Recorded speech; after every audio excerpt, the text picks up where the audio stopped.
சரி, நாம நேரடியா விஷயத்துக்குள்ளேயே போயிடலாம். கர்த்தர் உங்களை பல அதிசயங்களை காண வைக்கப் போகிறார். உங்க பர்சனல் லைஃப்ல நீங்க அதிசயத்தை பார்க்க போறீங்க. இந்த வார்த்தைகளை கொஞ்சம் கவனிச்சு பாருங்களேன்.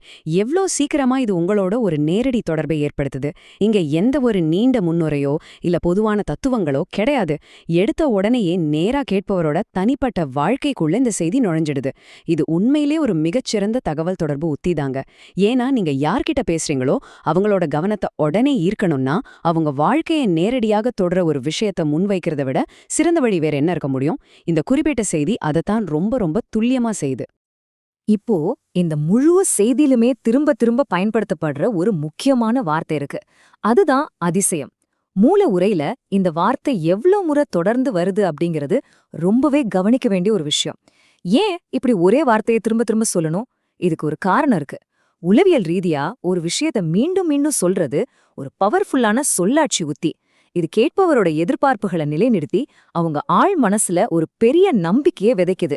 இங்க அதிசயம் அப்படிங்கிறது ஏதோ மாயாஜாலம் இல்லைங்க. கர்த்தரால் நேரடியாக வாக்களிக்கப்பட்டு ஒருத்தரோட சொந்த வாழ்க்கையில நிகழப்போற ஒரு அசாதாரண நிகழ்வா இது வரையறுக்கப்படுது. அந்த வார்த்தையை தொடர்ந்து கேட்கும்போது ஆட்டோமேட்டிக்கா கேட்பவரோட மனசும் அந்த நிகழ்வை ஏத்துக்க தயாராகிறது. இப்போ இந்த செய்தியோட ஒரு முக்கியமான முரண்பாட்டுக்கு வருவோம். ஒரு பக்கம் இதுவரையிலும் அதிசயத்து குறித்து நீங்கள் கேள்விப்பட்டிருக்கலாம், பலருடைய சாட்சிகளை நேரடியாய் பார்த்திருக்கலாம் அப்படின்னு சொல்லப்படுது. ஆனா மறுகணம் உங்கள் வாழ்க்கையில அந்த அதிசயத்தை பார்க்க போறீங்க அப்படின்னு ஒரு உறுதி கொடுக்கப்படுது. இது உண்மையிலேயே பார்வையாளர் சோர்வு, அதாவது இந்த ஸ்பெக்டேட்டர் ஃபெட்டின் அப்படின்னு சொல்லுவோம் இல்லையா, அந்த மனநிலையை ரொம்ப அழகாக கையாளுது. எப்ப பார்த்தாலும் மத்தவங்களுக்கு நல்லது நடக்கிறத கேட்டு கேட்டு சோர்வடைஞ்ச ஒருத்தர்கிட்ட, ஹே, இனிமே நீங்க வெறும் பார்வையாளர் கிடையாது, நீங்க தான் அந்த ஆசீர்வாதத்தை நேரடியா பெற போறீங்க அப்படின்னு இந்த வார்த்தைகள் சொல்லுது. இது எவ்வளவு பெரிய மாற்றம் தெரியுமா? ஒருத்தர் அப்படியே செயலற்ற நிலையிலிருந்து முழு எதிர்பார்ப்பும் சுறுசுறுப்பும் நிறைந்த ஒரு புது நிலைக்கு இது மாத்துது. இது எவ்ளோ சிறப்பா வடிவமைக்கப்பட்டிருக்குன்னு இதுல இருந்து நீங்க பார்க்கலாம். இங்க இருக்கிற இலக்கண மற்றும் காலமாற்றங்கள் எவ்வளவு நேர்த்தியா கையாளப்பட்டிருக்குன்னு கொஞ்சம் கவனிங்க. முதல்ல இதுவரை அப்படிங்கிற காலகட்டம். இங்க முழு கவனமும் மற்றவர்கள் மேலையும் அவங்க சொல்றத கேட்பது அல்லது பார்ப்பது அப்படிங்கிற செயல் மேலையும் தான் இருக்கு. அதுக்கப்புறம் இன்றைக்கு அப்படிங்கிற நிகழ்காலம். இங்க கவனம் யார் பக்கம் திரும்புது? நேரா ஆண்டவர் மேலையும் அவர் வாக்கு கொடுக்கிறார் அப்படிங்கிற செயல் மேலையும் திரும்புது. கடைசியா வெகு சீக்கிரத்திலே அப்படிங்கிற எதிர்காலம். இப்போ முழு கவனமும் நீங்கள், அதாவது கேட்பவர் மேலையும் அதை நேரடியாக அனுபவிப்பது அப்படிங்கிற செயல் மேலையும் வைக்கப்படுது. இந்த 3 படிகளும் கேட்பவரோட மனச ஒரு குறிப்பிட்ட திசையை நோக்கி ரொம்ப தெளிவா கைப்பிடிச்சு அழைச்சிட்டு போகுது இல்லையா? இந்த காலக்கோடு நம்ம முன்னாடி பார்த்த கட்டமைப்போட அடுத்த கட்டம் தாங்க. இது ஒரு மிகச்சிறந்த கதையோட வளைவ, அதாவது ஒரு நெரேட்டிவ் ஆர்க்க உருவாக்குது. கடந்த காலங்கள்ல நீங்க வெறும் சாட்சிகளை மட்டும்தான் கேட்டீங்க. ஆனா இப்போ ஒரு மிகப்பெரிய திருப்புமுனை நடக்குது. ஒரு தெளிவான நேரடியான வாக்குறுதி உங்களுக்கு வழங்கப்படுது. இதனோட விளைவா ரொம்ப சீக்கிரத்துல அதே அதிசயம் உங்க சொந்த வாழ்க்கையில நடக்கும் அப்படிங்கிற ஒரு பெரிய உறுதியை இது கொடுக்குது. இந்த டைம்லைன் சும்மா தற்செயலா வந்ததில்லைங்க. இது கடந்த காலத்தோட ஏக்கங்களை நிகழ்காலத்தோட நம்பிக்கையா மாற்றி எதிர்காலத்தோட சாத்தியக்கூறுகளா கண் முன்னாடி நிறுத்துற ஒரு மிக மிக சக்தி வாய்ந்த கட்டமைப்பு. இதுவரைக்கும் வெறும் மனதளவுல மட்டுமே பயணிச்சிட்டு இருந்த கேட்பவரை இந்த செய்தி இப்போ ஒரு உடல் ரீதியான செயலுக்கு அழைக்குது. நம்புற உங்க கரங்களை முழு பலத்தோடு தட்டி அப்படின்னு அந்த மூல உரையில ஒரு வரி வரும். இது ரொம்ப ரொம்ப முக்கியமான ஒரு படிங்க.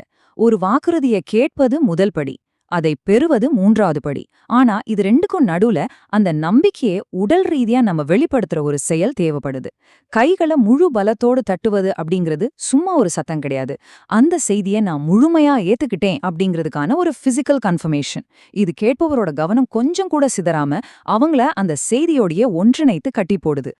இப்போ இந்த வாக்குறுதியில உண்மையிலேயே ரொம்ப சுவாரஸ்யமான விஷயம் என்னன்னு கேட்டீங்கன்னா, அது எவ்ளோ துல்லியமா பொதுவான விஷயங்கள்ல இருந்து மிக குறிப்பிட்ட விஷயங்களுக்குள்ள நுழையுது அப்படிங்கிறது தான். பல அதிசயங்கள் அப்படின்னு ரொம்ப பொதுவா ஆரம்பிச்சுட்டு, அப்புறம் அது ஒவ்வொரு மனுஷனோட அன்றாட வாழ்க்கையில இருக்கிற ரொம்ப சென்சிட்டிவான முக்கியமான 3 பகுதிகளை தொடுது. உங்களோட தனிப்பட்ட வாழ்க்கை, உங்களோட வியாதி, அப்புறம் உங்களோட பிள்ளைங்க. இது மனித உணர்வுகளோட ரொம்ப ஆழமான பகுதிகளை குறிவைக்குதுங்க. உடல் ஆரோக்கியம், அப்புறம் குழந்தைங்களோட எதிர்காலம், இதெல்லாம் தானே நம்ம எல்லாருக்கும் இருக்கிற பொதுவான கவலைகள். இந்த குறிப்பிட்ட பகுதிகள்ல அதிசயம் நடக்கும் அப்படின்னு சொல்றது மூலமா இந்த செய்தி தன்னோட தாக்கத்தை அப்படியே பன்மடங்கு அதிகரிச்சிடுது. இங்க இருக்கிற இந்த 1 அப்படிங்கிற எண்ணம் கொஞ்சம் உற்று நோக்குங்க. ஆரம்பத்துல பல அதிசயங்களை காண போறீங்க அப்படின்னு செய்தி சொன்னாலும் இறுதியா அது ஒரு தெளிவான வாக்க நோக்கியும் ஒரு ஆமென் அப்படிங்கிற பதில நோக்கியும் தான் கேட்பவரை குவிக்குது. பல விஷயங்கள்ல இருந்து சுருங்கி ஒரு அதிசயம் நடக்கும் அப்படின்னு ரொம்ப ஒருமுகப்படுத்தப்படுது. நிறைய விஷயங்களை எதிர்பார்த்து மனம் சிதறக்கூடாது. அந்த குறிப்பிட்ட தருணத்துல அந்த ஒரு அற்புதமான விஷயத்தின் மேல மட்டும் கேட்பவர் தன்னோட முழு நம்பிக்கையும் வைக்கணும் அப்படின்னு இந்த உரை கோருது. இது கவனச்சிதறல முழுசா தடுத்து நிறுத்தி செய்தியோட ஒட்டுமொத்த பலத்தையும் ஒரே புள்ளியில மையப்படுத்துற ஒரு அருமையான ஸ்ட்ராட்டஜி அப்படின்னே சொல்லலாம். இந்த செய்தி எப்படி முடிவடைகிறது அப்படிங்கிறது தான் இதனோட உச்சகட்டமே. மூல உரையோட இறுதி வரிகளான நான் அதிசயங்களை காண பண்ணுவேன் அப்படிங்கிற வார்த்தைகளை பாருங்களேன். இங்க மறுபடியும் ஒரு இரட்டை திருப்பல் பயன்படுத்தப்பட்டிருக்கு. காண பண்ணுவேன் அப்படின்னு 2 தடவை அழுத்தமா சொல்றது ஏதோ சாதாரண முடிவு கிடையாதுங்க. இது கேட்பவருக்கு வழங்கப்படுற இறுதி மற்றும் அசைக்க முடியாத ஒரு கேரண்டி.